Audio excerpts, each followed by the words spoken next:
In Part 4, Chapter 2 of Crime and Punishment, Razumikhin and Raskolnikov go to Dounia and Paul Keryia's apartment, and bureaucratic Luzhin is unhappy to find Raskolnikov there in violation of his demand he not attend. Luzhin describes a rape and 2 brutal deaths attributed to Svidrigailov, although evidence against him remains inconclusive. Raskolnikov hears about Svidrigailov's alleged crimes for the first time. The alleged victims are a young, deaf, and mute girl and a footman far below Svidrigailov in social status, and therefore especially vulnerable. Raskolnikov announces that Svidrigailov has been to see him, and that Marfa Petrovna has left Dunya money. Dunya explains that she asked her brother to attend the meeting. She wants to hear both his and Luzhin's sides in order to judge fairly. If Raskolnikov has insulted Luzhin, Dunya will make her brother apologize. It's that simple. She appeals to the good in Luzhin's nature to make peace with her brother. But Luzhin is offended that Dunya even considers choosing her brother over him. Paul Keryia confronts Luzhin about the lies in his letter about her son giving money to Sonia, but he denies them.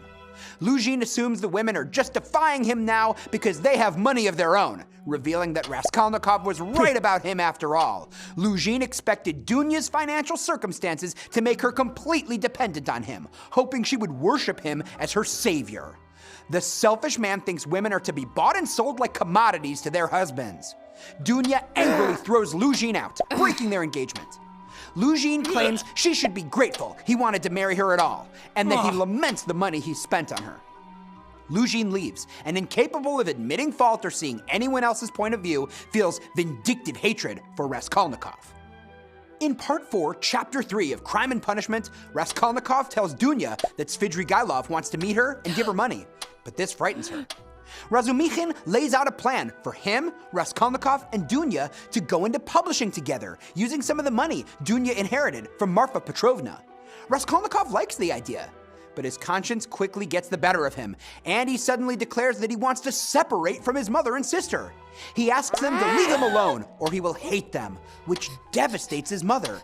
His sister calls him a wicked, heartless egoist, but Razumikhin reminds her that her brother is crazy, not heartless. Raskolnikov implies that they are all better off without him, saying he will come back at some point, but doesn't give specifics. He tells Razumikhin to always take care of Dunia and Paul Keryia. Raskolnikov stares at his friend intently, and Razumikhin senses that Raskolnikov may be the murderer, or at the very least, his friend has done something terrible.